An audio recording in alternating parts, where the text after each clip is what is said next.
वाहिगुरू जी की फतेह। मेरा नाम जगमोहन सिंह, मेरे नाल ने सरदार मनमीत सिंह ਅਤੇ ਸਰਦਾਰ ਹਰਮੀਤ ਸਿੰਘ।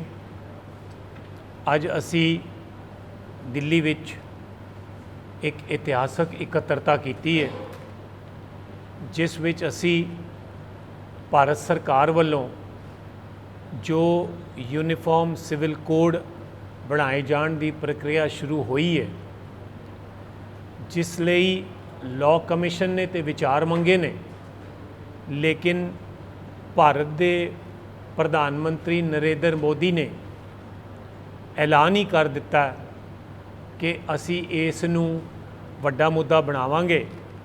ਔਰ ਅੱਜ ਦੀਆਂ ਅਖਬਾਰਾਂ ਇਹ ਕਹਿ ਰਹੀਆਂ ਨੇ ਕਿ ਸ਼ਾਇਦ ਮੌਨਸੂਨ ਸਤਰ ਵਿੱਚ ਹੀ ਜਿਹੜਾ ਹੈ ਇਹਦਾ ਬਿੱਲ ਪੇਸ਼ ਕੀਤਾ ਜਾਣਾ ਹੈ। ਅੱਜ ਵਕੀਲਾਂ ਨੇ, ਐਕਟਿਵਿਸਟਸ ਨੇ, ਵਿਦਿਆਰਥੀਆਂ ਨੇ, ਸਿਆਸੀ ਬੰਦਿਆਂ ਨੇ ਰਲ ਮਿਲ ਕੇ ਵਿਚਾਰ ਵਟਾਂਦਰਾ ਕੀਤਾ ਕਿ ਕੀ ਸਿੱਖਾਂ ਨੂੰ ਯੂਨੀਫਾਰਮ ਸਿਵਲ ਕੋਡ ਦੀ ਲੋੜ ਹੈ, ਕੀ ਸਾਨੂੰ ਇਸ ਦਾ ਟਾਕਰਾ ਕਰਨਾ ਚਾਹੀਦਾ, ਕੀ ਸਾਨੂੰ ਇਸ ਦਾ ਵਿਰੋਧ ਕਰਨਾ ਚਾਹੀਦਾ। ਇਹਦੇ ਬਾਰੇ ਸਾਨੂੰ ਲਾਅ ਕਮਿਸ਼ਨ ਨੂੰ ਵਿਚਾਰ ਦੇਣੇ ਚਾਹੀਦੇ ਨੇ ਕਿ ਨਹੀਂ ਦੇਣੇ ਚਾਹੀਦੇ। ਇਹਨਾਂ ਸਾਰਿਆਂ ਮੁੱਦਿਆਂ 'ਤੇ ਅਸੀਂ ਬੜੀ ਡੂੰਘਾਈ ਨਾਲ ਅੱਧਾ ਦਿਨ ਚਰਚਾ ਕੀਤੀ ਹੈ ਔਰ ਅਸੀਂ ਅੱਜ ਇੱਕ ਇਤਿਹਾਸਕ ਫੈਸਲਾ ਲੈਂਦੇ ਹੋਏ ਐਲਾਨ ਕਰਦੇ ਹਾਂ ਕਿ ਸਿੱਖ ਕਲੈਕਟਿਵ ਵੱਲੋਂ ਕੀਤੀ ਇਸ ਇਕੱਤਰਤਾ ਤੋਂ ਬਾਅਦ ਅਸੀਂ ਸਿੱਖ ਪਰਸਨਲ ਲਾਅ ਬੋਰਡ ਬਣਾਉਣ ਜਾ ਰਹੇ ਹਾਂ। ਸਿੱਖ ਪਰਸਨਲ ਲਾਅ ਬੋਰਡ ਜਿਸ ਤਰ੍ਹਾਂ ਮੁਸਲਿਮ ਪਰਸਨਲ ਲਾਅ ਬੋਰਡ ਆਪਣੀ ਕੌਮ ਦੇ ਹੱਕ ਜਿਹੜੇ ਨੇ ਉਹ ਸਰਕਾਰ ਤੱਕ ਪਹੁੰਚਾਉਂਦੀ ਏ, ਸਰਕਾਰ ਦੀਆਂ ਨੀਤੀਆਂ ਦੇ ਖਿਲਾਫ ਡਟਦੀ ਏ, ਇਸੇ ਤਰ੍ਹਾਂ ਹੀ ਸਿੱਖ ਪਰਸਨਲ ਲਾਅ ਬੋਰਡ ਜਿਹੜਾ ਹੈ ਉਹ ਲਗਾਤਾਰਤਾ ਲਿਆਉਣ ਦੇ ਲਈ ਆਪਣੀ ਕੌਮ ਦੀ ਗੱਲ ਜਿਹੜੀ ਹੈ ਉਸ ਭਾਰਤ ਸਰਕਾਰ ਅਤੇ ਕੌਮਾਂਤਰੀ ਜਥੇਬੰਦੀਆਂ ਅਤੇ ਕੌਮਾਂਤਰੀ ਕਮਿਊਨਿਟੀ ਤੱਕ ਆਪਣੀ ਗੱਲ ਪਹੁੰਚਾਉਣ ਦੇ ਲਈ ਅਸੀਂ ਇਹ ਸਿੱਖ ਪਰਸਨਲ ਲਾਅ ਬੋਰਡ ਬਣਾਉਣ ਜਾ ਰਹੇ ਹਾਂ। ਇਹ ਸਿੱਖ ਪਰਸਨਲ ਲਾਅ ਬੋਰਡ ਦੇ ਵਿੱਚ ਅਸੀਂ ਬਹੁਤ ਜਲਦੀ ਹੀ ਸੀਨੀਅਰ ਜੂਰਿਸਟਸ ਨੂੰ ਨਾਲ ਲੈ ਕੇ, ਵਕੀਲਾਂ ਨੂੰ ਨਾਲ ਲੈ ਕੇ, ਜੋ ਸਿੱਖ ਪਰਸਨਲ ਲਾਅ ਦੀਆਂ ਤਜਵੀਜ਼ਾਂ ਇੰਸਟੀਟਿਊਟ ਆਫ ਸਿੱਖ ਸਟੱਡੀਜ਼ ਨੇ 1997 ਵਿੱਚ ਲਈਆਂ ਔਰ ਬੜੇ ਇਤਿਹਾਸਕ ਦਸਤਾਵੇਜ਼ ਤਿਆਰ ਕੀਤਾ ਸਿੱਖ ਪਰਸਨਲ ਲਾਅ 'ਤੇ ਡਾਕਟਰ ਖੜਕ ਸਿੰਘ ਜੀ ਦੀ ਰਹਿਨੁਮਾਈ ਹੇਠ, ਉਸ ਤੋਂ ਸੇਧ ਲੈਂਦੇ ਹੋਏ ਔਰ ਜਿਹੜੀਆਂ ਸਾਡੀਆਂ ਸਿੱਖਾਂ ਦੀਆਂ ਸਥਾਪਤ ਜਥੇਬੰਦੀਆਂ ਨੇ, ਸ਼੍ਰੋਮਣੀ ਗੁਰਦੁਆਰਾ ਪ੍ਰਬੰਧਕ ਕਮੇਟੀ, ਦਿੱਲੀ ਗੁਰਦੁਆਰਾ ਪ੍ਰਬੰਧਕ ਕਮੇਟੀ, ਇਹਨਾਂ ਸਾਰਿਆਂ ਦੇ ਵਿੱਚ ਕੌਮ ਦੇ ਹੱਕਾਂ ਨੂੰ ਲਗਾਤਾਰਤਾ ਲਿਆਉਣ ਦੇ ਲਈ ਅਸੀਂ ਜਿਹੜਾ ਹੈ ਇਹ ਸਿੱਖ ਪਰਸਨਲ ਲਾਅ ਬੋਰਡ ਅੱਜ ਸਥਾਪਿਤ ਕਰਨੇ ਆ। ਆਉਣ ਵਾਲੇ ਦਿਨਾਂ ਦੇ ਵਿੱਚ ਅਸੀਂ ਜਿਵੇਂ ਦੀ ਅੱਜ ਕੰਸਲਟੈਂਸੀ ਮੀਟ ਕੀਤੀ ਹੈ, ਅਸੀਂ ਲਗਾਤਾਰ ਮੀਟਿੰਗਾਂ ਕਰਾਂਗੇ। ਅਗਲੀ ਇਕੱਤਰਤਾ ਅਸੀਂ ਚੰਡੀਗੜ੍ਹ ਕਰਾਂਗੇ। 12 ਜੁਲਾਈ ਨੂੰ ਲਾਅ ਕਮਿਸ਼ਨ ਦੇ ਕੋਲ ਪੇਸ਼ ਹੋ ਕੇ ਅਸੀਂ ਸਿੱਖ ਕੌਮ ਦਾ ਜਿਹੜਾ ਕੇਸ ਹੈ ਪ੍ਰੈਜ਼ੈਂਟ ਕਰਾਂਗੇ, ਮੰਗ ਕਰਾਂਗੇ ਕਿ ਤੁਸੀਂ ਡਰਾਫਟ ਬਣਾਏ ਬਗੈਰ ਰਾਏ ਮੰਗੀਏ, ਅਤੇ ਨਾਲ ਹੀ ਅਸੀਂ ਉਹਨਾਂ ਨੂੰ ਇਹ ਪੁੱਛਾਂਗੇ ਕਿ 22ਵੇਂ ਲਾਅ ਕਮਿਸ਼ਨ ਨੂੰ ਕਿਹੜੇ ਨਵੇਂ ਹਾਲਾਤ ਪੈਦਾ ਹੋ ਗਏ ਕਿ ਉਹਨਾਂ ਨੂੰ ਫਿਰ ਤੋਂ ਯੂਨੀਫਾਰਮ ਸਿਵਲ ਕੋਡ ਦਾ ਬੁਗਲ ਵਜਾਣਾ ਪਿਆ, ਅਤੇ ਕਿਉਂ ਨਾ ਜੋ 21ਵੀਂ ਲਾਅ ਕਮਿਸ਼ਨ ਨੇ ਕਿਹਾ ਸੀ, ਨਿਸ਼ਕਰਸ਼ ਕੱਢਿਆ ਸੀ ਕਿ ਨਾ ਤੇ ਯੂਨੀਫਾਰਮ ਸਿਵਲ ਕੋਡ ਦੀ ਲੋੜ ਹੈ ਅਤੇ ਨਾ ਹੀ ਮੇਰਾ ਮਤਲਬ ਇਹਨੂੰ ਬਣਾਇਆ ਜਾ ਸਕਦਾ, ਕਿਉਂਕਿ ਇਹਦੇ ਵਿੱਚ ਬਹੁਤ ਸਾਰੀਆਂ ਕੌਮਾਂ ਦੇ ਕਸਟਮਰੀ ਲਾਜ਼ ਜਿਹੜੇ ਨੇ, ਬਹੁਤ ਸਾਰੇ ਇਲਾਕਾਈ ਗਰੁੱਪਸ ਦੇ ਜਿਹੜੇ ਕਸਟਮਰੀ ਲਾਜ਼ ਨੇ, ਉਹ ਇਤਨੇ ਜ਼ਿਆਦਾ ਨੇ ਇਸ ਮੁਲਕ ਦੇ ਵਿੱਚ, ਇਹਨਾਂ ਵਿੱਚ ਯੂਨੀਫਾਰਮਿਟੀ ਲਿਆਣੀ ਬਹੁਤ ਮੁਸ਼ਕਲ ਹੈ। ਸੋ ਇਸ ਐਲਾਨ ਦੇ ਨਾਲ ਕਿ ਅਸੀਂ ਸਿੱਖ ਪਰਸਨਲ ਲਾਅ ਬੋਰਡ ਜਲਦੀ ਹੀ ਬਣਾਵਾਂਗੇ। ਇਸ ਵੇਲੇ ਅਸੀਂ 3 ਜੀ ਉਸ ਦੇ ਮੈਂਬਰ ਬਣ ਕੇ ਅਸੀਂ ਆਪਣੀ ਕੌਮ ਦੇ ਸੁਹਿਰਦ ਦਿਮਾਗਾਂ ਨੂੰ ਇਕੱਠਾ ਕਰਕੇ ਔਰ ਜਲਦੀ ਹੀ ਉਹਨਾਂ ਦੀ ਰਹਿਨੁਮਾਈ ਹੇਠ ਉਹਨਾਂ ਨੂੰ ਨਾਲ ਲੈ ਕੇ ਅਸੀਂ ਜਿਹੜਾ ਹੈ ਇਸ ਚੀਜ਼ ਨੂੰ ਅੱਗੇ ਲੈ ਕੇ ਜਾਵਾਂਗੇ। ਵੱਡੀਆਂ ਜਿਹੜੀਆਂ ਸੰਸਥਾਵਾਂ ਹੈਗੀਆਂ ਇਹ ਸਵਾਲ ਨਹੀਂ ਚੁੱਕ ਸਕਦੀਆਂ ਕਿ ਤੁਸੀਂ ਇੱਕ ਛੋਟੇ ਜਿਹੇ ਘੇਰੇ 'ਚ ਲੈ ਕੇ ਕਿਸ ਤਰ੍ਹਾਂ ਸਿੱਖ ਪਰਸਨ ਦਾ ਬੋਰਡ ਬਣਾ ਸਕਦੇ ਹੋ? ਹਾਂ, ਇਹ ਉਹ ਬਿਲਕੁਲ ਪੁੱਛ ਸਕਦੀਆਂ ਨੇ ਔਰ ਉਹਨਾਂ ਦਾ ਸਵਾਲ ਜਾਇਜ਼ ਵੀ ਹੋ ਸਕਦਾ ਵੇ, ਲੇਕਿਨ ਅਸੀਂ ਇਹ ਮਹਿਸੂਸ ਕਰਨੇ ਆ ਕਿ ਸਾਡੀਆਂ ਇਹਨਾਂ ਸੰਸਥਾਵਾਂ ਨੇ ਕਦੀ ਵੀ ਕਿਸੇ ਵੀ ਲੜਾਈ ਵਿੱਚ ਲਗਾਤਾਰਤਾ ਨਹੀਂ ਲਿਆਈ, ਕੰਸਿਸਟੈਂਸੀ ਨਹੀਂ ਹੋਈ, ਤੇ ਅਸੀਂ ਉਹਨਾਂ ਦਾ ਕੋਈ ਟਾਕਰਾ ਨਹੀਂ ਕਰਾਂਗੇ। ਉਹਨਾਂ ਦੇ ਮੁਕਾਬਲੇ ਦੇ ਵਿੱਚ ਅਸੀਂ ਕੋਈ ਇਹ ਕੰਮ ਨਹੀਂ ਕਰਨ ਜਾ ਰਹੇ ਹਾਂ। ਅਸੀਂ ਉਹਨਾਂ ਨੂੰ ਵੀ ਸਪੋਰਟ ਕਰਾਂਗੇ ਕਿ ਤੁਸੀਂ ਕੌਮ ਦੇ ਹੱਕ ਨੂੰ ਅੱਗੇ ਤੋਰਨ ਦੇ ਲਈ ਤੁਹਾਨੂੰ ਕੀ ਉਪਰਾਲਿਆਂ ਦੀ ਲੋੜ ਹੈਗੀ ਏ। ਜਿੱਥੇ ਤੁਸੀਂ ਢਿੱਲੇ ਪੈ ਜਾਂਦੇ ਹੋ ਜਾਂ ਕਮਜ਼ੋਰ ਪੈ ਜਾਂਦੇ ਹੋ, ਜਿਵੇਂ ਹਰਿਆਣਾ ਸਿੱਖ ਗੁਰਦੁਆਰਾ ਪ੍ਰਬੰਧਕ ਕਮੇਟੀ ਦਾ ਮਸਲਾ ਹੋਵੇ, ਜਾਂ ਜਿਵੇਂ ਹੁਣ ਮੈਂ ਸਮਝਦਾ ਵਾਂ ਕਿ ਸਿੱਖ ਗੁਰਦੁਆਰਾ ਐਕਟ 1925 ਵਿੱਚ ਤਰਮੀਮ ਵੀ ਜਿਹੜੀ ਹੈ ਉਹ ਵੀ ਸਿੱਖ ਪਰਸਨਲ ਲਾਅ ਦਾ ਹੀ ਮਸਲਾ ਹੈਗਾ, ਤੇ ਉਹ ਸ਼੍ਰੋਮਣੀ ਕਮੇਟੀ ਨੇ ਆਪਣਾ ਕੇਸ ਚੰਗਾ ਨਾ ਪ੍ਰੈਜ਼ੈਂਟ ਕੀਤਾ, ਇਸ ਕਰਕੇ ਜਿਹੜਾ ਹੈ ਭਗਵੰਤ ਮਾਨ ਨੂੰ ਤੇ ਉਹਨਾਂ ਦੀ ਸਰਕਾਰ ਨੂੰ ਜਿਹੜਾ ਹੈਗਾ ਇਹ ਚੀਜ਼ ਕਰਨੀ ਪਈ। ਤੁਸੀਂ ਇਹ ਜਿਹੜੀ ਸਾਰਾ ਸਿੱਖ ਪਰਸਨ ਦਾ ਬੋਰਡ ਬਣਾਉਣ ਬਾਰੇ ਜੋ ਕੁਝ ਹੈ ਕਿ ਇਹਦੇ ਬਾਰੇ ਤੁਸੀਂ ਦਿੱਲੀ ਕਮੇਟੀਆਂ, ਸ਼੍ਰੋਮਣੀ ਕਮੇਟੀਆਂ, ਹੋਰ ਸੰਸਥਾਵਾਂ ਨਾਲ ਕੋਈ ਉਹਨਾਂ ਨਾਲ ਗੱਲਬਾਤ ਕੀਤੀ ਹੈ ਪਹਿਲੇ? ਨਹੀਂ, ਅਸੀਂ ਉਹਨਾਂ ਨਾਲ ਕੋਈ ਗੱਲਬਾਤ ਨਹੀਂ ਕੀਤੀ ਪਹਿਲਾਂ, ਤੇ ਨਾ ਹੀ ਅਸੀਂ ਇਹ ਸਮਝਦੇ ਹਾਂ ਕਿ ਸਾਨੂੰ, ਮੇਰਾ ਮਤਲਬ ਹੈ ਉਹਨਾਂ ਤੋਂ ਕੋਈ ਪਰਮਿਸ਼ਨ ਲੈ ਕੇ ਜਾਂ ਉਹਨਾਂ ਦੀ ਕੋਈ ਰਾਏ ਕਰਕੇ ਤੇ ਕਰਨੀ ਚਾਹੀਦੀ ਹੈ, ਕਿਉਂਕਿ ਅਸੀਂ ਇਹ ਖੁਦ ਮੁਖਤਿਆਰ ਹੋ ਕੇ ਤੇ ਅਸੀਂ ਇਹ ਬੋਰਡ ਜਿਹੜਾ ਹੋਏਗਾ ਕੋਈ ਇਹ 3 ਬੰਦਿਆਂ ਦਾ ਬੋਰਡ ਨਹੀਂ ਹੋਏਗਾ। ਜਿਸ ਤਰ੍ਹਾਂ ਮੁਸਲਿਮ ਲਾਅ ਬੋਰਡ ਵਿੱਚ ਅਕ੍ਰੋਸ ਦੀ ਬੋਰਡ, ਅਕ੍ਰੋਸ ਦੀ ਕਮਿਊਨਿਟੀਜ਼, ਇਹਦੇ 'ਚ ਪੰਜਾਬ ਤੋਂ ਬਾਹਰ ਦਿੱਲੀ ਦੇ ਜਿਹੜੇ ਸਾਡੀ ਕੌਮ ਦੇ ਰੋਸ਼ਨ ਦਿਮਾਗ ਨੇ, ਲੀਗਲ ਮਾਈਂਡਸ ਨੇ, ਜਿਹੜੇ ਸਿੱਖ ਜੂਰਿਸਪ੍ਰੂਡੈਂਸ ਦੇ ਉੱਤੇ ਬਹੁਤ ਜ਼ਿਆਦਾ ਵਰਕ ਜਿਨ੍ਹਾਂ ਨੇ ਕੀਤਾ, ਉਹਨਾਂ ਨੂੰ ਅਸੀਂ ਤਿਆਰ ਕਰਕੇ ਕੌਮਾਂਤਰੀ ਤੌਰ 'ਤੇ ਵੀ ਅਸੀਂ ਮਤਲਬ ਰਾਏ ਲਵਾਂਗੇ, ਕਿਉਂਕਿ ਇਹ ਮਸਲਾ ਹੁਣ ਛੋਟਾ ਨਹੀਂ ਹੈ। ਅੱਜ ਤੋਂ 30 ਸਾਲ ਪਹਿਲਾਂ, 40 ਸਾਲ ਪਹਿਲਾਂ ਕੌਮ ਉਤਨੀ ਜ਼ਿਆਦਾ ਫੈਲੀ ਹੋਈ ਨਹੀਂ ਸੀ ਜਿੰਨੀ ਅੱਜ ਫੈਲ ਗਈ ਹੈ। ਉਸ ਵੇਲੇ ਇੰਨੇ ਵੱਡੇ ਮਸਲੇ ਨਹੀਂ ਸਨ। ਸਾਡੀ ਕੌਮ ਦਾ ਸਿੱਖ ਰਹਿਤ ਮਰਿਆਦਾ ਨਾਲ ਬਹੁਤ ਹੱਦ ਤੱਕ ਸਾਡੇ ਮਸਲੇ ਹੱਲ ਹੁੰਦੇ ਸਨ। ਅੱਜ ਨਵੀਆਂ ਚੈਲੰਜਸ ਨੇ। ਜੇ ਉਹ ਤੁਹਾਨੂੰ ਸਪੋਰਟ ਨਹੀਂ ਕਰਦੇ ਆ, ਜਿੰਨੀਆਂ ਵੀ ਸੰਸਥਾਵਾਂ ਹੈਗੀਆਂ, ਮੰਨ ਲਓ ਦਿੱਲੀ ਕਮੇਟੀ ਜਾਂ ਸ਼੍ਰੋਮਣੀ ਕਮੇਟੀ ਜੀ, ਕਿਉਂਕਿ ਉਹ ਚੁਣੇ ਹੋਏ ਚੁਣ ਕੇ ਆਉਂਦੇ ਨੇ ਔਰ ਉਹ ਕਹਿੰਦੇ ਨਹੀਂ ਅਸੀਂ ਸਿੱਖਾਂ ਦੀ ਨੁਮਾਇੰਦਗੀ ਕਰਦੇ ਹਾਂ, ਚਾਹੇ ਸ਼੍ਰੋਮਣੀ ਕਮੇਟੀ ਜਾਂ ਦਿੱਲੀ ਕਮੇਟੀ, ਔਰ ਇਸ ਮਾਮਲੇ 'ਚ ਉਹ ਤੁਹਾਡੇ ਨਾਲ ਤਾਲਮੇਲ ਨਹੀਂ ਕਰਦੀਆਂ, ਤੁਹਾਨੂੰ ਕੋਈ ਸਪੋਰਟ ਨਹੀਂ ਕਰਦੀ, ਉਹ ਕਹਿੰਦੇ ਕਿ ਤੁਸੀਂ ਕੌਣ ਹੋ? ਅਸੀਂ ਉਹਨਾਂ ਦੀ ਸਪੋਰਟ ਮੰਗਾਂਗੇ ਨਹੀਂ, ਅਸੀਂ ਉਹਨਾਂ ਨੂੰ ਸਪੋਰਟ ਦੇਵਾਂਗੇ। ਸਾਡੇ ਕੰਮ ਵਿੱਚ ਔਰ ਉਹਨਾਂ ਦੇ ਕੰਮ ਵਿੱਚ ਕੋਈ ਟਾਕਰਾ ਨਹੀਂ ਹੋਏਗਾ। ਅਸੀਂ ਉਹਨਾਂ ਨੂੰ, ਜੇ ਅਸੀਂ ਲਾਅ ਕਮਿਸ਼ਨ ਨੂੰ ਰੈਪਰੈਜ਼ੈਂਟੇਸ਼ਨ ਦੇਵਾਂਗੇ ਤੇ ਅਸੀਂ ਦਿੱਲੀ ਕਮੇਟੀ ਨੂੰ ਵੀ ਰੈਪਰੈਜ਼ੈਂਟੇਸ਼ਨ ਦੇਵਾਂਗੇ, ਸ਼੍ਰੋਮਣੀ ਕਮੇਟੀ ਨੂੰ ਵੀ ਦੇਵਾਂਗੇ ਵੀ ਇਹਨਾਂ ਮੁੱਦਿਆਂ ਨੂੰ ਖਿਆਲ ਵਿੱਚ ਰੱਖਣਾ ਜਦੋਂ ਤੁਸੀਂ ਭਾਰਤ ਸਰਕਾਰ ਨਾਲ ਗੱਲ ਕਰਨ ਜਾਓ। ਸਾਨੂੰ ਪੈਰਲਲ ਆਪਣਾ ਸਮਝ ਕੇ ਜਿਹੜਾ ਹੈਗਾ ਤੁਸੀਂ ਜਿਹੜੀ ਇਹ ਗੱਲ ਨੂੰ ਮਤਲਬ ਅੱਗੇ ਤੋਰੋ।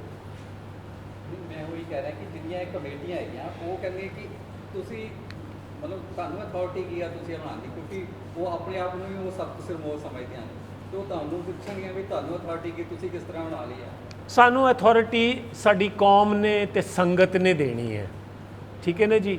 ਅਸੀਂ ਅੱਜ ਇੱਕ ਇਕੱਤਰਤਾ ਕੀਤੀ ਹੈ ਇਹਨਾਂ ਮੁੱਦਿਆਂ ਤੇ। ਅਸੀਂ ਪਿਛਲੇ 3 ਸਾਲਾਂ ਤੋਂ ਕੰਮ ਕਰਦੇ ਪਏ ਹਾਂ ਕਿ ਬਈ ਅਸੀਂ ਕਿਸ ਤਰੀਕੇ ਦੇ ਨਾਲ ਆਪਣੀ ਕੌਮ ਦੀ ਇੱਕ ਬੋਡੀ ਬਣਾਉਣੀ ਹੈ, ਜਿਸ ਨਾਲ ਕਿ ਅਸੀਂ ਇਹਨਾਂ ਮਸਲਿਆਂ ਦੇ ਉੱਤੇ ਸਰਕਾਰ ਦੇ ਨਾਲ ਕਨਫਰੰਟੇਸ਼ਨ ਦੀ ਬਜਾਏ ਐਡਵੋਕੇਸੀ ਕਰਕੇ ਜਿਹੜਾ ਹੈਗਾ ਉਸ ਦਾ ਟਾਕਰਾ ਕਰ ਸਕੀਏ। ਤੁਹਾਨੂੰ ਨਹੀਂ ਲੱਗਦਾ ਕਿ ਇਹ ਸਰਕਾਰ ਦਾ ਚੁਣਾਵੀ ਮੁੱਦਾ ਹੈ, ਕਿਉਂਕਿ 2019 ਜਦੋਂ ਇਲੈਕਸ਼ਨ ਉਸ ਤੋਂ ਪਹਿਲਾਂ ਵੀ ਇਹ ਇੱਕਦਮ ਲਿਆਂਦਾ ਗਿਆ ਸੀ, ਉਸ ਤੋਂ ਬਾਅਦ ਫਿਰ ਠੰਡੇ ਵਸਤੇ ਪਾਤਾ, ਵੀ ਇਲੈਕਸ਼ਨ ਆਉਣ ਵਾਲੇ ਤੇ ਇੱਕਦਮ ਲਿਆਤਾ, ਭਾਵੇਂ ਉਹਨੂੰ ਨਾ ਇੰਪਲੀਮੈਂਟ ਕਰਨ ਲੇਕਿਨ ਸ਼ੋਰ ਇਦਾਂ ਦਾ ਪਾਇਆ ਜਾਏ ਕਿ ਆਪਣੀ ਵੋਟ ਦੀ ਰਾਜਨੀਤੀ ਹੋ ਜਾਏ। ਇਹ ਗੱਲ ਠੀਕ ਹੈਗੀ ਹੈ।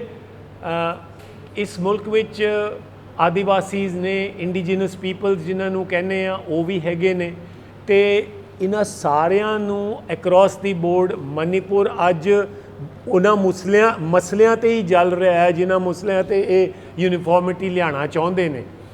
ਤੇ ਸਰਕਾਰ ਦੇ ਲਈ ਇੰਨਾ ਆਸਾਨ ਨਹੀਂ ਹੈ। ਅਸੀਂ ਵੀ ਸਮਝਦੇ ਹਾਂ ਕਿ ਇਹ ਚੁਣਾਵੀ ਮੁੱਦਾ ਹੀ ਹੈ, ਲੇਕਿਨ ਅਸੀਂ ਇਹ ਵੀ ਜਾਣਦੇ ਹਾਂ ਕਿ ਸਰਕਾਰ ਵਜਿੱਦ ਹੈਗੀ ਏ ਆਪਣੇ ਏਜੰਡੇ ਨੂੰ ਲਾਗੂ ਕਰਨ ਦੇ ਲਈ। 370 ਵੀ ਲਾਗੂ ਕਰਤਾ, ਰਾਮ ਮੰਦਿਰ ਵਾਲਾ ਵੀ ਮੁੱਦਾ ਹੱਲ ਕਰਵਾਤਾ।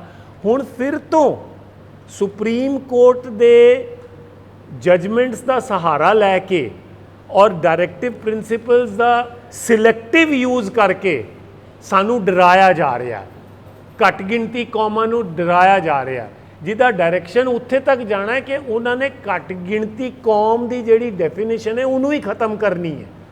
ਤੇ ਅਸੀਂ ਇਹ ਕਹਿੰਦੇ ਹਾਂ ਕਿ ਹੋ ਸਕਦਾ ਚੋਣਾਂ ਤੱਕ ਇਹ ਮੁੱਦਾ ਉਭਾਰਨ, ਉਹਦਾ ਫਾਇਦਾ ਲੈਣ, ਬਾਅਦ ਵਿੱਚ ਫਿਰ ਚੁੱਪ ਕਰ ਜਾਣ, ਲੇਕਿਨ ਅਸੀਂ ਲਗਾਤਾਰਤਾ ਜਾਰੀ ਰੱਖਾਂਗੇ ਤਾਂ ਜੋ ਜਿਹੜੀ ਕੌਮ ਦੇ ਇੰਟਰਸਟ ਜਿਹੜੇ ਨੇ ਉਹ ਪ੍ਰੋਟੈਕਟ ਕੀਤੇ ਜਾਣ। ਜਿਹੜੀ ਹਾਲੇ ਤੱਕ ਇਨਫੋਰਮੇਸ਼ਨ ਆ ਰਹੀ ਹੈ ਜੀ ਯੂਨੀਫਾਰਮ ਸਿਵਲ ਕੋਡ ਬਾਰੇ ਵੀ ਅਗਰ ਉਹ ਲਾਗੂ ਹੋ ਜਾਂਦਾ ਉਸ 'ਚ ਸਿੱਖਾਂ ਨੂੰ ਕੀ ਨੁਕਸਾਨ ਹਾਲੇ ਤੱਕ ਜਿੰਨੀ ਕਿ ਇਨਫੋਰਮੇਸ਼ਨ ਕੀ ਤੁਹਾਨੂੰ ਕੀ ਲੱਗ ਰਿਹਾ ਹਾਲੇ ਤੱਕ ਕਿੰਨੀ ਸਮਝ ਆਏਗੀ ਕੀ ਨੁਕਸਾਨ? ਦੇਖੋ ਹਲੇ ਤੱਕ ਪਹਿਲੀ ਗੱਲ ਤਾਂ ਇਹ ਹੈ ਕਿ ਉਹਨਾਂ ਨੇ ਹਲੇ ਸਿਰਫ ਰਾਏ ਮੰਗੀ ਹੈ, ਉਹਨਾਂ ਨੇ ਕੋਈ ਡਰਾਫਟ ਤਿਆਰ ਨਹੀਂ ਕੀਤਾ ਕਿ ਬਈ ਅਸੀਂ ਯੂਨੀਫਾਰਮ ਸਿਵਲ ਕੋਡ ਕਿਹੋ ਜਿਹਾ ਬਣਾਉਣਾ ਹੈਗਾ। ਜਿੱਥੋਂ ਤੱਕ ਸਿੱਖੋਂ ਦਾ ਸਵਾਲ ਹੈਗਾ, ਅਸੀਂ ਇੱਕ ਵਿਲੱਖਣ ਧਰਮ ਹਾਂ। ਮੇਰੇ ਪਹਿਲੇ ਪਾਤਸ਼ਾਹ ਨੇ ਵਹੀ ਨਦੀ ਦੇ ਵਿੱਚ ਡੁਬਕੀ ਮਾਰ ਕੇ ਬਾਹਰ ਨਿਕਲ ਕੇ ਕਿਹਾ, ਨਾ ਕੋ ਹਿੰਦੂ ਨਾ ਮੁਸਲਮਾਨ, we are a distinct identity. ਸਾਨੂੰ ਇੱਕ ਬਿਲਕੁਲ ਖਾਲਸਾ ਪੰਥ ਜਦੋਂ ਦਸਮ ਪਾਤਸ਼ਾਹ ਨੇ ਸਾਜਿਆ ਤੇ ਉਸ ਚੀਜ਼ ਨੂੰ ਜਿਹੜੀ ਕਿ 239 ਸਾਲਾਂ ਦੀ ਜਿਹੜੀ ਕਾਰਜ ਸੀ, ਜੋ ਸਾਰੇ ਕੰਮ ਕੀਤੇ ਸਨ, ਉਹਨੂੰ ਇੱਕ ਸ਼ੇਪ ਦੇ ਦਿੱਤਾ। ਅਸੀਂ ਇਹ ਸਮਝਦੇ ਹਾਂ ਕਿ ਇੱਥੇ ਜਿਹੜੀ ਲੜਾਈ ਹੈ ਉਹ ਯੂਨੀਫਾਰਮਿਟੀ ਦੇ ਨਾਂ ਥੱਲੇ ਲੜਾਈ ਹੈਗੀ ਹੈ ਯੂਨੀਕਨੈਸ ਵਰਸਸ ਯੂਨੀਫਿਕੇਸ਼ਨ। ਇਹ ਸਾਨੂੰ ਯੂਨੀਫਾਈ ਕਰਨਾ ਚਾਹੁੰਦੇ ਨੇ, ਇਹ ਸਾਨੂੰ ਜਜ਼ਬ ਕਰਨਾ ਚਾਹੁੰਦੇ ਨੇ। ਬਹੁਤ ਸਾਰੇ ਮਾਮਲਿਆਂ ਵਿੱਚ ਤਾਂ ਸਾਨੂੰ ਜਜ਼ਬ ਕਰ ਚੁੱਕੇ ਨੇ। ਹਿੰਦੂ ਮੈਰਿਜ ਐਕਟ ਸਾਡੇ ਤੇ ਲਾਗੂ ਹੁੰਦਾ ਹੈ, ਹਿੰਦੂ ਐਡੋਪਸ਼ਨ ਐਕਟ ਸਾਡੇ ਤੇ ਲਾਗੂ ਹੁੰਦਾ ਹੈ, ਹਿੰਦੂ ਸਕਸੈਸ਼ਨ ਐਕਟ ਸਾਡੇ ਤੇ ਲਾਗੂ ਹੁੰਦਾ ਹੈ। ਔਰ ਇਹ ਜਿਹੜਾ ਉਹਨਾਂ ਦਾ ਸਿਸਟਮ ਹੈਗਾ, ਇਹ ਉਹ ਯੂਜ਼ ਕਰਕੇ ਸਾਨੂੰ ਡਰਾ ਕੇ, ਹੈ ਨਾ, ਮੁਸਲਮਾਨਾਂ ਨੂੰ ਡਰਾ ਕੇ, ਕ੍ਰਿਸਚਨਾਂ ਨੂੰ ਡਰਾ ਕੇ, ਛੋਟੀ ਜਿਹੀ ਕੌਮ ਪਾਰਸੀਆਂ ਨੂੰ ਡਰਾ ਕੇ ਤੇ ਆਪਣੀਆਂ ਵੋਟਾਂ ਨੂੰ ਕੰਸੋਲੀਡੇਟ ਕਰਨਾ ਚਾਹੁੰਦੇ ਨੇ। ਹਿੰਦੂ ਕਮਿਊਨਿਟੀ ਨੂੰ ਵੀ ਹਲੇ ਤੱਕ ਸਮਝ ਨਹੀਂ ਆ ਰਹੀ ਕਿ ਯੂਨੀਫਾਰਮ ਸਿਵਲ ਕੋਡ ਉਹਨਾਂ ਨੂੰ ਵੀ ਬਹੁਤ ਭਾਰੀ ਪਏਗਾ, ਉਹਨਾਂ ਨੂੰ ਵੀ ਇੰਨਾ ਆਸਾਨੀ ਨਾਲ ਸਭ ਕੁਝ ਨਹੀਂ ਮਿਲਣਾ ਜੋ ਉਹ ਸਮਝਦੇ ਨੇ ਕਿ ਉਹਨਾਂ ਨੂੰ ਮਿਲ ਜਾਣਾ। ਸੋ ਸਾਡਾ ਅਫਕੋਰਸ ਅਸੀਂ ਜਿੱਥੇ ਆਪਣੀ ਕੌਮ ਦੇ ਮਫਾਦਾਂ ਬਾਰੇ ਜਾਗਰੂਕ ਹੈਗੇ ਹਾਂ, ਅਸੀਂ ਇੱਕ ਜਾਗਰੂਕ ਸਿੱਖ ਹੋਣ ਦੇ ਨਾਤੇ, ਇੱਕ ਜਾਗਰੂਕ ਸਿੱਖਾਂ ਦਾ ਸਮੂਹ ਹੋਣ ਦੇ ਨਾਤੇ ਅਸੀਂ ਸਿੱਖ ਪਰਸਨਲ ਲਾਅ ਬਣਾਉਣ ਦਾ ਜਿਹੜਾ ਉਹ ਫੈਸਲਾ ਕੀਤਾ। ਕਿਹੜੀਆਂ ਸੰਸਥਾਵਾਂ ਜਾਂ ਕਿਹੜੇ ਸੀ ਤੁਹਾਡੇ ਨਾਲ? ਸਾਡੇ ਕੋਲ ਐਕਟਿਵਿਸਟ ਆਏ ਸਨ ਇਹਦੇ ਵਿੱਚ, ਔਰ ਸਾਡੀ ਆਪਸ ਵਿੱਚ ਜਿਹੜੀ ਰਾਏ ਬਣੀ ਸੀ ਉਹ ਇਹ ਸੀ ਕਿ ਅਸੀਂ ਕੋਈ ਆਰਗੇਨਾਈਜੇਸ਼ਨਸ ਨੂੰ ਨਹੀਂ ਸੀ ਬੁਲਾਇਆ, ਠੀਕ ਹੈ ਨਾ ਜੀ। ਅਸੀਂ ਹੁਣ ਜਿਹੜੀ ਅਗਲੀ ਇਕੱਤਰਤਾ ਕਰਾਂਗੇ that will B A bigger, ਮਤਲਬ ਉਹ ਵੱਡੀ ਇਕੱਤਰਤਾ ਕਰਾਂਗੇ, ਉਸ ਵਿੱਚ ਸਾਰੀ ਜਿਹੜੀ ਕੌਮ ਦੀ ਗੱਲ ਹੈ ਉਸ ਨੂੰ ਅੱਗੇ ਰੱਖਾਂਗੇ। ਅਸੀਂ ਸਿੱਖ ਪਰਸਨਲ ਲਾਅ ਬੋਰਡ ਅੱਜ ਐਲਾਨ ਕਰਦੇ ਪਏ ਹਾਂ, ਉਹਦੀ ਬਣਤਰ, ਉਹਦੇ ਕਾਰਨ, ਕਿਉਂ ਬਣੇ ਨੇ, ਕੌਣ ਉਹਦੇ ਮੈਂਬਰ ਹੋਣਗੇ, ਕਿਹੜੇ ਉਹਨਾਂ ਦੀ ਕੋਰ ਕਮੇਟੀ ਹੋਏਗੀ, ਉਹ ਸਾਰੀ ਜਿਹੜੀ ਹੈ ਅਗਲੇ ਬਹੁਤ ਜਲਦੀ ਅਸੀਂ ਤੈਅ ਕਰਾਂਗੇ ਤਾਂ ਜੋ ਅਸੀਂ ਕੌਮ ਨੂੰ ਇੱਕ ਫੋਰਮ ਪ੍ਰੋਵਾਈਡ ਕਰ ਸਕੀਏ। ਜੇ ਕਿਸੇ ਸਿੱਖ ਬੱਚੇ ਦਾ ਕੜਾ ਉਤਾਰ ਕੇ ਤੇ ਉਹਨੂੰ ਜ਼ਬਰਦਸਤੀ ਸਕੂਲ 'ਚੋਂ ਕੱਢਿਆ ਜਾਂਦਾ ਜਾਂ ਉਹਨੂੰ ਇਮਤਿਹਾਨਾਂ ਵਿੱਚ ਸ਼ਾਮਲ ਨਹੀਂ ਹੋਣ ਦਿੱਤਾ ਜਾਂਦਾ ਜਾਂ ਉਹਨੂੰ 에ਅਰਲਾਈਨਸ ਦੇ ਵਿੱਚ ਤੰਗ ਕੀਤਾ ਜਾਂਦਾ, ਮਤਲਬ ਜਿਹੜੇ ਸਾਡੇ ਜਾਤੀ ਕਾਨੂੰਨ ਦੇ ਵਿੱਚ ਗੱਲਾਂ ਆਉਂਦੀਆਂ ਨੇ, ਹੈ ਨਾ, ਉਹਦੇ ਵਿੱਚ ਜਿਹੜੀ ਦਖਲਅੰਦਾਜ਼ੀ ਹੈ ਜਾਂ ਫਿਰ ਜਿਹੜੇ ਹੋਰ ਮਾਡਰਨ ਸਵਾਲ ਨੇ, ਸਮਲਿੰਗੀ ਵਿਆਹਾਂ ਦਾ ਸਿੱਖ ਪਰਸਨਲ ਲਾਅ ਵਿੱਚ ਕੀ ਥਾਂ ਹੋਣੀ ਚਾਹੀਦੀ ਹੈ, ਮੇਰੇ ਕੋਲ ਕੋਈ ਇਮੀਡੀਏਟ ਜਵਾਬ ਨਹੀਂ ਹੈ। ਸ਼੍ਰੋਮਣੀ ਕਮੇਟੀ, ਦਿੱਲੀ ਕਮੇਟੀ ਕੋਲ ਵੀ ਸ਼ਾਇਦ ਕੋਈ ਜਵਾਬ ਨਹੀਂ ਹੈ, ਕਿਉਂਕਿ ਅਸੀਂ ਇਹਦੇ 'ਤੇ ਵਿਚਾਰ ਹੀ ਨਹੀਂ ਕੀਤੀ। ਅਸੀਂ ਇਹ ਕਹਿੰਦੇ ਹਾਂ ਕਿ ਅਸੀਂ ਇਸ ਪਲੇਟਫਾਰਮ ਦੇ ਰਾਹੀਂ ਇੱਕ ਵਿਚਾਰ ਵਟਾਂਦਰਾ ਸ਼ੁਰੂ ਕਰਾਂਗੇ ਸਿੱਖ ਲੇਡੀਜ਼ ਨੂੰ ਦਰਬਾਰ ਸਾਹਿਬ ਵਿੱਚ ਕੀਰਤਨ ਕਿਉਂ ਨਹੀਂ ਕਰਨ ਦਿੱਤਾ ਜਾਂਦਾ? ਉਹਨਾਂ ਦਾ ਜਿਹੜਾ ਹੱਕ ਹੈਗਾ ਵੇ, ਉਹ ਕਿਉਂ ਅਸੀਂ ਉਹਨਾਂ ਨੂੰ ਉਹਦੇ ਤੋਂ ਵਾਂਝਿਆ ਰੱਖਨੇ ਆ? ਇੱਕ ਪਾਸੇ ਅਸੀਂ ਗੁਰੂ ਨਾਨਕ ਸਾਹਿਬ ਦੇ ਸਿਧਾਂਤ ਨੂੰ ਦੁਹਰਾਉਂਦੇ ਆ, ਦੂਸਰੇ ਪਾਸੇ ਅਸੀਂ ਉਹਨਾਂ ਨੂੰ ਮਤਲਬ ਵਾਂਝਿਆ ਰੱਖਨੇ ਆ। ਤੇ ਕਿਧਰੇ ਨਾ ਕਿਧਰੇ ਜਿਹੜੀਆਂ ਇਹ ਸਾਡੀਆਂ ਕਮੀਆਂ ਨੇ ਉਹਨਾਂ ਨੂੰ ਅਸੀਂ ਇੰਟਰਨਲੀ ਵੀ ਡਿਸਕਸ ਕਰਾਂਗੇ, ਤਾਂ ਜੋ ਜਿਹੜਾ ਸਰਕਾਰ ਹੈ ਉਹ ਇਹਦਾ ਫਾਇਦਾ ਨਾ ਉਠਾ ਕੇ। ਹੁਣ ਜਿਸ ਵੇਲੇ ਮੋਦੀ ਸਾਹਿਬ ਯੂਨੀਫਾਰਮ ਸਿਵਲ ਕੋਡ ਦੀ ਗੱਲ ਕਰਦੇ ਨੇ, ਉਹ ਕਹਿੰਦੇ ਨੇ ਮੁਸਲਮਾਨ ਔਰਤਾਂ ਜਿਹੜੀਆਂ ਨੇ ਉਹ ਸਾਡੇ ਨਾਲ ਨੇ। ਉਹ ਕੌਮਾਂ ਦੇ ਅੰਦਰ ਵਿਤਕਰਾ ਖੜਾ ਕਰਕੇ ਆਪਣਾ ਏਜੰਡਾ ਪੂਰਾ ਕਰਨਾ ਚਾਹੁੰਦੇ ਨੇ। ਅਸੀਂ ਆਪਣੀ ਇੱਕ ਰਾਏ ਬਣਾ ਕੇ ਤੇ ਕੌਮ ਦੀ ਗੱਲ ਨੂੰ ਅੱਗੇ ਕਰਨਾ ਚਾਹੁੰਦੇ ਆ। ਮੈਂ ਫਿਰ ਤੋਂ ਦੁਹਰਾ ਦਿਆਂ, ਤੁਹਾਡੇ ਸਵਾਲ ਦੇ ਜਵਾਬ ਵਜੋਂ ਵੀ ਤੇ ਅਦਰਵਾਈਜ਼ ਵੀ, ਸਾਡਾ ਕਿਸੇ ਵੀ ਸਥਾਪਿਤ ਸਿੱਖ ਸੰਸਥਾ ਨਾਲ ਕੋਈ ਟਾਕਰਾ ਨਹੀਂ ਹੈਗਾ। ਅਸੀਂ ਉਹਨਾਂ ਨੂੰ ਅਸਿਸਟ ਕਰਾਂਗੇ, ਅਸੀਂ ਉਹਨਾਂ ਨੂੰ ਐਨੇਬਲ ਕਰਾਂਗੇ ਕਿ ਬਈ ਜੋ ਸਾਡੇ ਕੋਲ ਨੌਲੇਜ ਆਏਗੀ, ਜੋ ਸਾਡੇ ਫੋਰਮ ਤੋਂ ਆਏਗੀ, ਅਸੀਂ ਉਹਨਾਂ ਨੂੰ ਪੂਰਾ ਦਾ ਪੂਰਾ ਆਨਲਾਈਨ ਵੀ, ਇਨ ਪਰਸਨ ਵੀ, ਇਨ ਰਿਪਰੈਜ਼ੈਂਟੇਸ਼ਨਸ ਅਸੀਂ ਉਹਨਾਂ ਨੂੰ ਪ੍ਰੈਜ਼ੈਂਟ ਕਰਾਂਗੇ ਵੀ ਭਾਈ ਸਰਕਾਰ ਕੋਲ ਜਦੋਂ ਜਾਓ ਤੇ ਇਸ ਤਰੀਕੇ ਦੇ ਨਾਲ ਗੱਲ ਕਰੋ, ਤਾਂ ਜੋ ਸਾਡਾ ਕੌਮ ਦਾ ਜਿਹੜਾ ਕੰਮ ਹੈ ਉਹ ਬਚਿਆ ਜਾ ਸਕੇ। ਜਦੋਂ ਬਣ ਜਾਏਗਾ ਤੁਹਾਡਾ ਸਿੱਖ ਪਰਸਨ ਲਾ ਸਭ ਕੁਝ ਹੋ ਜਾਏਗਾ। ਐਲਾਨ ਅਸੀਂ ਅੱਜ ਕਰ ਦਿੱਤਾ, ਬਣ ਗਿਆ। ਲੇਕਿਨ ਇਨ ਫਿਊਚਰ ਸਾਲ 2 ਸਾਲ ਬਾਅਦ ਜੀ ਇਹਨੂੰ ਕਿਸ ਤਰ੍ਹਾਂ ਯਕੀਨੀ ਬਣਾਇਆ ਜਾਏਗਾ ਕਿ ਇਹ ਸਿਆਸਤ ਅਤੇ ਭਾਗੂ ਨਾ ਹੋ ਸਕੇ? ਇਹਦੇ ਵਿੱਚ ਜਿਹੜੇ ਜਿੱਦਾਂ ਸ਼੍ਰੋਮਣੀ ਕਮੇਟੀਆਂ, ਦਿੱਲੀ ਕਮੇਟੀ, ਉਹ ਕਿਸੇ ਨਾ ਕਿਸੇ ਸਿਆਸੀ ਪਾਰਟੀ ਨਾਲ ਜੁੜੀਆਂ ਹੁੰਦੀਆਂ ਹੁਣੇ ਤੱਕ, ਜਦੋਂ ਤੱਕ ਆਪਾਂ ਦੇਖਦੇ ਆ ਰਹੇ ਹਾਂ। ਬਿਲਕੁਲ ਠੀਕ ਹੈ। ਅਗਰ ਉਹਨਾਂ ਦੇ ਗੱਲ ਮਤਲਬ ਹੁੰਦੀ ਤਾਂ ਉਹ ਮੁੱਦਾ ਚੁੱਕਦਾ ਹੀ ਨਹੀਂ ਹੈ। ਅਗਰ ਉਹਨਾਂ ਦੇ ਖਿਲਾਫ ਹੁੰਦੀ ਤਾਂ ਧਰਨੇ ਪ੍ਰਦਰਸ਼ਨ ਕਰਨੇ ਸ਼ੁਰੂ ਕਰ ਦਿੰਦੇ। ਤੇ ਇਸ ਤਰ੍ਹਾਂ ਇਹਨੂੰ ਸਿਆਸਤ ਇੱਥੇ ਭਾਰੂ ਨਾ ਹੋ ਸਕੇ, ਇਹਦਾ ਕੀ ਪ੍ਰਬੰਧ ਕੀਤਾ ਜਾਏ? ਦੇਖੋ, ਇਹ ਹਲੇ ਮਤਲਬ ਜਿਸ ਨੂੰ ਕਹਿੰਦੇ ਨੇ ਨਾ, ਬੱਚੇ ਨੇ ਜਨਮ ਲਿਆ ਅੱਜ, ਤੇ ਸਾਰੀਆਂ ਜਿਹੜੀਆਂ ਤਕਲੀਫਾਂ ਆਣੀਆਂ ਨੇ, ਜਿਨ੍ਹਾਂ ਤਕਲੀਫਾਂ ਨੂੰ ਤੁਸੀਂ ਬਿਆਨ ਕੀਤਾ ਵੀ ਸਾਡੀਆਂ ਸੰਸਥਾਵਾਂ ਵਿੱਚ ਹੈਗੀਆਂ ਨੇ, ਅਸੀਂ ਉਹਨਾਂ ਤੋਂ ਵਾਕਫ ਹਾਂ ਕਿ ਬਈ ਉਹ ਪ੍ਰੋਬਲਮਸ ਕੀ ਹੈਗੀਆਂ ਨੇ। ਉਹਨਾਂ ਨੂੰ ਹੈਂਡਲ ਕਰਨ ਦੇ ਲਈ ਵੀ ਅਸੀਂ ਆਪਸੀ ਕੰਸਲਟੇਸ਼ਨ ਦਾ ਦੌਰ ਜਿਹੜਾ ਹੈ ਉਹ ਕਰਾਂਗੇ। ਅਸੀਂ ਯਕੀਨੀ ਬਣਾਵਾਂਗੇ ਕਿ ਇਹਦੇ ਵਿੱਚ ਬੰਦੇ ਜਿਹੜੇ ਸ਼ਾਮਲ ਹੋਣ। ਮੈਂ ਬਿਲਕੁਲ ਇਹ ਵੀ ਨਹੀਂ ਕਹਿੰਦਾ ਕਿ ਉਹਦੇ 'ਚ ਬਿਲਕੁਲ ਇਟ ਵਿਲ ਬੀ ਸਿਆਸੀ ਬੰਦਾ ਕੋਈ ਵੀ ਨਹੀਂ ਹੋਏਗਾ। ਸਾਡਾ ਧਾਰਮਿਕ ਤੇ ਸਿਆਸੀ ਜਿਹੜਾ ਪਿੜ ਹੈ ਉਹ ਇਕੱਠਾ, ਇਟਸ ਅ ਰਿਲੀਜੀਓ ਪੋਲੀਟੀਕਲ ਫੀਲਡ, ਜਿਸ ਕਰਕੇ ਅਸੀਂ ਵਿਲੱਖਣ ਹਾਂ। ਅਸੀਂ ਇਹ ਵੀ ਸਮਝਾਉਣਾ ਹੈ ਕੌਮ ਨੂੰ ਵੀ, ਆਪਣੀ ਕੌਮ ਨੂੰ ਵੀ ਤੇ ਦੂਸਰਿਆਂ ਨੂੰ ਵੀ, ਕਿ ਅਸੀਂ ਕਿਉਂ ਵਿਲੱਖਣ ਹਾਂ। ਅਸੀਂ ਮਾਸਿਸ ਤੱਕ, ਸਿੱਖ ਕੌਮ ਦੇ ਮਾਸਿਸ ਤੱਕ ਥਰੂ ਮੀਡੀਆ ਔਰ ਇਨ ਪਰਸਨ ਇਸ ਗੱਲ ਨੂੰ ਲੈ ਕੇ ਜਾਵਾਂਗੇ ਕਿ ਬਈ ਸਾਨੂੰ ਇਹ ਚੀਜ਼ ਕਿਉਂ ਬਣਾਉਣੀ ਪਈ ਤੇ ਇਹਦਾ ਸਾਡੀ ਕੌਮ ਨੂੰ ਤੇ ਸਾਡੇ ਬੱਚਿਆਂ ਨੂੰ ਕੀ ਫਾਇਦਾ ਹੋਏਗਾ। ਠੀਕ ਹੈ, ਮੇਰੇ ਕਹਿਣ ਦਾ ਮਤਲਬ ਹੈ ਜੀ ਕਿ ਤੁਹਾਡਾ ਇੰਨਾ ਵੱਡਾ ਪਲੇਟਫਾਰਮ ਵਾਸਤੇ ਕਿਤੇ ਇਹ ਨਾ ਹੋਏ ਕਿ ਤੁਹਾਨੂੰ ਕਿਸੇ ਪਾਰਟੀ ਵੱਲੋਂ ਸਿਆਸੀ ਫਾਇਦਾ ਲਈ ਵਰਤ ਲਿਆ ਜਾਏ।